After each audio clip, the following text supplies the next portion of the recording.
지난 동영상에 이어서 우리 사회에 깊숙이 뿌리 박힌 열등의식의 폐해에 대해서 사회적인 입장에서 살펴보겠습니다. 우리나라에서 주로 나타나는 열등의식 같은 경우에는 단순히 비교해서 부족하다는 그런 인식을 심고 열심히 노력해서 더 나은 환경이나 조건, 능력을 갖추어야 하겠다는 의지 변화만 일으키는 비교의식과는 전혀 다릅니다. 더 나은 사람으로 성장할 수 있고 그러해야 한다는 의지를 형성하는 비교의식은 발전을 위해서라면 반드시 필요한 요소이기도 합니다. 그러한 긍정적인 비교의식은 반드시 필요한 면이 있기는 해요. 더 배워야 한다는 겸손한 자세를 갖게 하기도 합니다. 그러나 우리나라에서 지배적인 비교 열등감은 그것과는 조금 다릅니다. 주로 죄책감, 모멸감, 무능함, 무가치함을 느끼도록 합니다. 더 발전할 수 있다는 기회를 위해서 정진해야겠다는 의지보다는 지금 이 순간 얼마나 내가 무능한지 수치심을 느끼고 모두 자신의 잘못이라는 잘못된 죄책감을 갖게 합니다. 이처럼 모든 책임을 당사자가 져야 한다는 지나친 책임감을 죄책감과 함께 준다는 점이 문제입니다. 제가 영어를 전공할 당시에 한 중년 남성이 회사에서 자신이 젊은 사원들 앞에서 영어를 잘 하지 못한다는 사실에 대해 부끄러움을 느껴서 아내에게 털어놓고 자살로 생을 마감했다는 이야기를 들었습니다. 당시에는 어떤 초등학생 역시 자신이 영어를 잘 하지 못할 것이라는 생각에 자살하는 일도 있었습니다. 한국형 열등의식은 정치, 사회, 경제 모든 분야, 사회 전체를 지배하는 정신적인 힘과 같이 작용했습니다. 거의 한국인 모두가 동의하는 인식이었습니다. 마치 벼랑 끝에서 떨어질 것 같은 공포를 느끼게 해서 그 두려움을 원동력으로 삼아 몰아치면 정신 차리고 공부해서 나중에 성공하면 부모나 선생님에게 감사하게 느끼는 것이라고 말했습니다. 조직적인 체계를 형성하고 유지하고 발전하기 위해서 모두가 이런 방식의 대화를 했습니다. 한석봉이 어머니처럼 비교하여 열등하다는 인식을 심고 도와주지 말고 혼자 힘으로 일어서도록 하라는 것입니다. 그러나 아쉽게도 그러한 패턴이 결국 청소년들 사이에서 자살률을 증가하는 원인이 되고 말았습니다. 당시에는 인구가 많다고 할 때였고 인구 역시 줄여야 한다고 한쪽 방향으로만 윽박지르고 대놓고 불임수술을 권할 때였습니다. 애를 많이 낳지 말라고 권유하던 시대였습니다. 교회에서도 사도 바울과 예수님의 말씀이라면서 순교하라고 결혼을 하지 않는 것이 좋다는 등 정권에 맞는 말을 하고는 했습니다. 요즘은 그런 설교를 하진 않지만 제가 중학교 때에는 그러한 부정적인 문구를 설교까지 했습니다. 그 모든 기저에는 비교 열등감, 이렇게 해야 되는데 그렇게 하지 않았기 때문에 네가 잘못한 것이다. 너 때문이다. 이런 죄책감을 떠넘기는 것. 그것이 열등의식을 계속 상대방에게 주입하는 이유였습니다. 행동을 교정하기 위해서. 비교 열등감에 대해서는 책에서나 지난 글에서도 언급했지만 우리나라 경제 성장의 원동력이 되었습니다. 그것은 사실입니다. 문제는 전쟁 이후 피폐했던 우리나라를 살렸던 경제 성장의 원동력이 되었던 가치관이, 정신적 가치관이 이제는 국민을 자살로 내몰고 정신과 질환을 일으키거나 스스로 사회생활을 회피하는 심리적 요인으로 자리 잡은 것입니다. 정말 완벽한 조건의 몇 사람 제외하고는 모두 열등하다는 인식을 지우지 못하고 창피하다, 남북이 부끄럽다며 숨어 지내려고 합니다. 당시에는 금메달 외에는 모두 필요 없다는 식의 인식이 모든 사회에 녹아 있었어요. 이 대학 말고는 필요 없다. 이 기업 외에는 열등하다. 나머지는 고개를 숙이고 말이 없습니다. 그런 사람을 만들어서 기선을 제압하고 자신의 유리한 방향으로 사람들에게 명령하는 이제 그런 방식으로 사람을 통제하기 위해서 열등 의식을 많이 사용했습니다. 정신과 질환 관련해서 많은 사례집을 봤는데 그 중에는 어린아이들이 대학 갈 때까지 부모의 강요를 참고 살다가 막상 부모 원하는 대학에 진학하고 나서는 이제 할 말 다 하겠다면서 더 이상 간섭하지 말라고 하면서 하지 않던 술이나 담배를 하고 나이트클럽에 출입하는 행동을 보여가지고 부모가 정신과 상담사를 찾은 경우가 있다고 했습니다. 상담사는 그 아이들이 문제 행동을 보이는 것이 아니라 이제부터 자신을 찾으려고 하는 그런 시도를 하는 것이라고 조언을 했다고 합니다. 부모 입장에서는 훌륭한 대학 갈 때까지 성적표만 보고 아이들을 다그치기만 했고 정을 주지 않는 한석봉이 어머니식으로 가르치고 그것이 훌륭한 부모의 역할이라고 여기고 있었어요.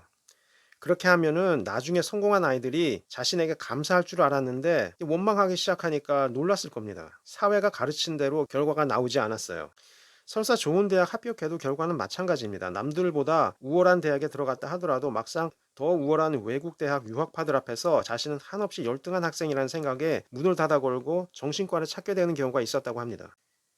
자녀들 입장에서는 그동안 마치 감옥에 갇힌 것 같은 느낌이었을 겁니다. 감옥에 있는 간수들도 죄인들에게 그렇게 대하면 안 되는데 인권 침해라고 법적인 처벌을 받을 수 있는데 부모가 자녀들을 매일 다그치기 때문에 견딜 수 없었던 겁니다. 이 모든 것들이 실제로는 비교는 하되 자신을 발전시키는 인식적 변화를 위한 노력으로 이어지지 않고 자신의 존재가 열등하다고 아무리 노력해도 변할 수 없다는 생각에 갇힌, 그리고 외형만 비교하고 내적인 능력에 대해서는 중요성을 두지 않는 사회적 열등감에 의해 발생한 문제들입니다. 지역 소멸 현상도 마찬가지입니다. 벚꽃이 지는 순서대로 대학이 사라지는 것이 아니라 열등하다는 인식이 있는 지역이나 대학이 사라지는 것입니다. 과도 마찬가지입니다. 설사 사라지지 않았다 하더라도 아무리 유명 대학이라고 해도 그 과는 아니야 하는 과가 있어요. 누가 열등하다는 딱지가 붙은 직업이나 지역, 학교 가려고 하겠습니까? 그러한 지역이나 대학, 학과가 사라지고 있어요. 저는 40대 중반에 들어서 다시 수학을 공부하고 있습니다. 수학의 중요성을 깨달았기 때문입니다. 심리학을 전공하다가 수술 중 시력을 잃었던 한 여성에 대한 사례를 읽어보았는데요. 그녀는 시력과는 상관없는 부위에 대한 간단한 시술을 받고 있었습니다. 그런데 수술 중에 뇌에 혈류가 제대로 전달되지 않아서 후두엽의 시각 피질이 손상되어 마취가 깨어나고 나서 시력 장애를 입은 것이라 했습니다. 그래서 수술 중에 혈류를 반드시 체크하게 되었다고 합니다. 저는 그 순간에 그 혈류를 어떻게 잴까 생각하다가 갑자기 미분 방정식이 생각이 났습니다. 유속, 유체의 흐름을 재는 학문은 수학, 그 중에서도 미분 방정식밖에 없다 하는 생각이 들어서 책을 보았더니 미분 방정식 책의 한 예에서 심장에 한번 수축할 때마다 그 양을 측정하는 문제가 있었습니다. 왜 수학책에 의학 정보의 하나인 심장이 그림으로 있었겠습니까? 그리고 혈류가 얼마나 뿜어져 나오는지를 계산을 하는 문제가 있었겠습니까? 수학이 실제로는 사람을 살리는 학문의 역할을 담당하고 있었던 겁니다. 그래서 다시 한번 수학을 공부해보자 하는 생각을 가지고 지역 도서관에 가서 미분 방정식에 대한 여러 책을 보다가 정리가 잘 되어 있는 책을 발견하였습니다. 그런데 저자의 이름은 있었지만 그 저자가 어느 대학 출신인지 그 대학의 이름은 없었습니다. 그래서 속으로 이 정도로 미분 방정식 관련 책을 집필할 정도였다면 교수님이나 대학원생이라 여겼지만 이상하리 많지 대학교의 이름도 교수인지 학생인지 언급이 없었습니다. 그래서 책을 한참 살피다가 뒤에 참고 문헌을 보았는데 그 저자의 이름과 대학 출판사의 이름으로 집필한 책이 있었습니다. 교수님들이 대학 출판사를 통해 교재를 학생들에게 팔기도 하니까 교수님인 것 같다 하는 생각이 들었습니다. 그러면 왜 그분은 당당하게 자신의 대학 이름과 교수라는 사실을 기재하지 않았을까요? 그 대학 이름은 사실 저에게도 생소했고 지금 기억하고 있지는 않습니다. 그러나 저는 대학의 이름보다 실력을 중시하는 사람이어서 그분의 대학 이름은 중요하지 않다고 생각했습니다. 다만 교수님인지 아닌지 그것만을 알고 싶었을 뿐입니다. 그런데 굳이 대학의 이름을 저자 이름과 함께 기재하지 않은 이유를 생각해 보니까 우리나라가 대학에 대한 열등의식을 사회적으로 심어 놓았던 것이 하나의 원인이라고 여기게 되었습니다. 아무리 교수라는 직을 가지고 있어도 대학의 이름을 기록하면은 사람들 입장에서는 이 대학 가고 싶지 않은 대학 교수의 책이네? 읽지 말아야지 하는 심리를 가질 것 같으니까 대학 이름을 기재하지 않은 것입니다. 더 큰 문제는 아무도 이 교수님에게 대학 이름은 말해봐야 소용없다. 대학 이름 말하면 오히려 사람들이 책을 안 살 수도 있으니까 쓰지 마라 라고 한 사람 한 명도 없었을 겁니다. 아마 이 대학 이름을 쓰지 않아야겠다라는 생각한 거는 이 교수님의 마음속의 생각이었을 거예요. 그게 더 문제가 되는 겁니다. 교수님이 글을 쓰면서 본인 스스로도 자신의 대학 이름을 썼을 경우에 사람들이 어떻게 반응할까라는 거를 생각을 한 겁니다. 왜냐하면 대학 이름이 하나의 상표처럼 사람들이 인식이 되어 있기 때문입니다. 대학 자체가 가지고 있는 그 수준이 그 대학, 그 학생의 본질적인 하나의 브랜드 상품화처럼 능력에 대한 차별을 하도록 정해진 겁니다. 그래서 오히려 대학 이름이 교수님의 실력에 대한 평가라는 인식을 심을까봐 대학 이름을 저자와 함께 기록하지 않은 것입니다. 그래서 저는 정말 서울 소재 인기대학 교수님들만 수학 교재를 출간하나 생각해서 책을 여러 권 돌아보면서 대학 이름을 찾아봤습니다. 그 중에는 인천에 소재한 대학 출신 교수님들이 대학 이름 명확히 기재하고 출간한 책도 있었습니다. 그래서 저는 속으로 그렇지 수학은 다 똑같아서 수학인데 대학 이름은 중요하지 않지 하는 생각이 들었습니다. 그러함에도 불구하고 왜 사람들은 공부하기 위해서가 아니라 대학을 가려고 수학을 하나 하는 생각이 들었습니다. 미분 방정식이 각종 현대를 사는 우리에게 얼마나 많은 공학적 혜택을 주는 학문인지를 인식하지 않고 그 공식을 어느 대학에서 배웠는가에 집착하는지 저는 그 이유를 모르겠습니다. 한 대학 교수가 실력이 있음에도 불구하고 대학의 이름이 자신의 능력 평가에 저해 요인이 될까봐 언급하지 않을 정도로 우리나라 능력 학벌에 대한 열등의식과 차별의식이 강하다는 뜻입니다. 제가 열등감에 관련된 부분에 있어서 첫 번째 동영상에서 말씀드렸듯이 교회라는 곳은 단지 교리만 믿고 구원만 받으면 된다라는 그런 얄팍한 생각만 가지고 사는 것이 아니라 이 땅에서 그리스도의 마음을 전해야 될 책임이 있고 그리스도의 마음으로 세상을 변화해야 될 그런 책임이 있는 곳입니다. 근데 교회 내에서도 마찬가지예요. 오히려 교회에서는 더합니다. 학력도 학벌도 아니고 오직 돈입니다. 기업의 규모가 얼마나 큰가, 어느 정도의 수익을 창출하는가, 얼마나 많은 사람을 데리고 왔는가, 정확히 다단계 기업하는 사람들이 좋아할 요소만 찾고 다닙니다. 예수님처럼 작은 배로 타고 다니면서 물고기를 잡고 장모님께서 아프신데 안식일 새벽까지 물고기를 잡는 다급한 상황에 베드로 같은 사람을 제자로 삼지 않아요. 돈, 돈, 돈, 돈, 돈, 돈, 돈, 돈. 몇 날 며칠을 기록해도 부족합니다. 몇 억에서 수백, 수천억을 받아도 모자라서 돈, 돈, 돈, 돈, 돈 하는 것이 교회예요. 가난한 목사 역시 나는 왜 저러한 부자교회 목사 되지 않나 하며 부러워하는 사람이 목사예요. 이 세상 목사 중에 교회 부정이나 이단 교주의 비행에 대해 낱낱이 고발하고 공개적으로 비판하는 이들이 몇이나 있습니까? 설사 있다 하더라도 요즘은 많이 하고 있지만 단순히 이단 교리 전하는 수준에 머무르고 이단 교주 양력을 읊어대는 것이 이단을 방지하는 세미나입니까? 아니면 이단 교주 전하는 세미나입니까? 복음서의 예수님에 대한 진실을 논리적으로 설명해서 밝히지 못하면 이단 교주와 추종자는 사라지지 않습니다. 남의 큰 잘못을 비판하는 것은 쉽지만 동일한 잘못을 범하고도 고치지 않는 자신의 잘못을 드러내기는 힘든 것입니다. 교회 목사들이 교주와 같은 말과 행동을 보이는데 교주의 망상적 교리와 직접적인 신사칭만 지적한다고 추종자들이 회개하고 교회로 돌아오겠습니까? 실제로 주일학교 교사 되려면 교사 되고 나서 돈을 내야 하는 곳은 교회입니다. 물론 상황이 다른 경우도 있을 수 있으나 봉사를 하면서 헌금을 더 내야 한다는 교회가 있다는 것은 들었습니다. 자동으로 10,000원의 통장을 만들어서 교회로 납부하는 방식이었습니다. 임원들은 더 책임을 지라는 것입니다. 헌금 순위, 임원 순위라고 보면 됩니다. 예수님의 종교를 목사의 종교로 바꾸었고 예수님은 이제 들러리 수준으로 밀어내었습니다. 단지 영혼의 구원을 위해 믿어야 하는 존재일 뿐이지 실권은 목사에게 있습니다. 목사를 거역하는 그 어떤 음성도 악입니다.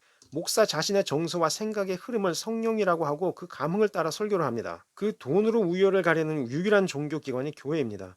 이 세상 어떤 교육기관에서도 돈을 얼마나 내고 교사하는 곳은 없습니다.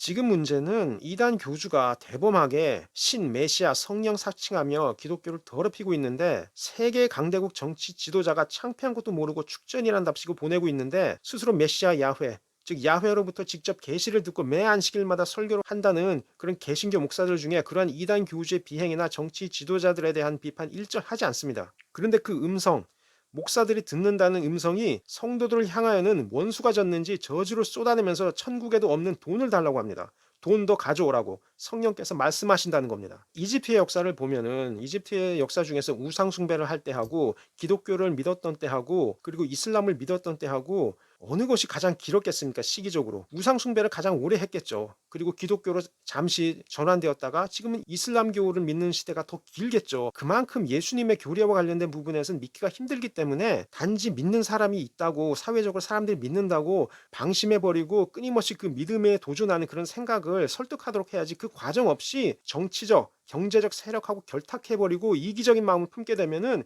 그 믿기 힘든 교리를 사람들이 떠나버리게 돼요. 지금 한국 개신교는 꽃이 피기도 전에 쇠락하는 그런 현상들이 개신교 교회 목사들 사이에서 지금 나타나고 있어요. 예전에 설교 중에 뜬금없이 다단계는 죄가 아니지만 교회에서는 하지 말라고 자신의 행위를 스스로 고백했던 그 목사가 있었어요. 그 목사는 설교하면서 자신이 백악관 미국 대통령을 만났다는 말까지 설교하면서 했었어요. 내가 하고 싶었던 말은 예수님이 높은가 아니면 미국 대통령이 높은가 그걸 묻고 싶었습니다. 교회는 예수님을 전하고 예수님을 높이는 종교입니다. 예수님 앞에서는 누구라도 모두 죄인이니 그 죄를 회개해야 한다고 말을 해야 기독교 지도자이지 누구를 만났는지는 중요하지 않습니다. 이단 교주 추종자들도 백악관 방문 사진을 걸어놓고 사람을 모집하고 추종자들 역시 그러한 분위기 때문에 자신들의 종교가 신의 종교라고 하지 않습니까? 그렇다면 기독교 목사라면 오직 예수님만을 전하고 가르쳐야 할 책임이 있는 것이지 그러한 정치사회 인맥을 자랑할 것이라면 왜 기독교 목회자가 되었습니까? 정치 지도자와의 친분이나 국가의 정치 경제적 영향력으로 종교를 믿고 있다면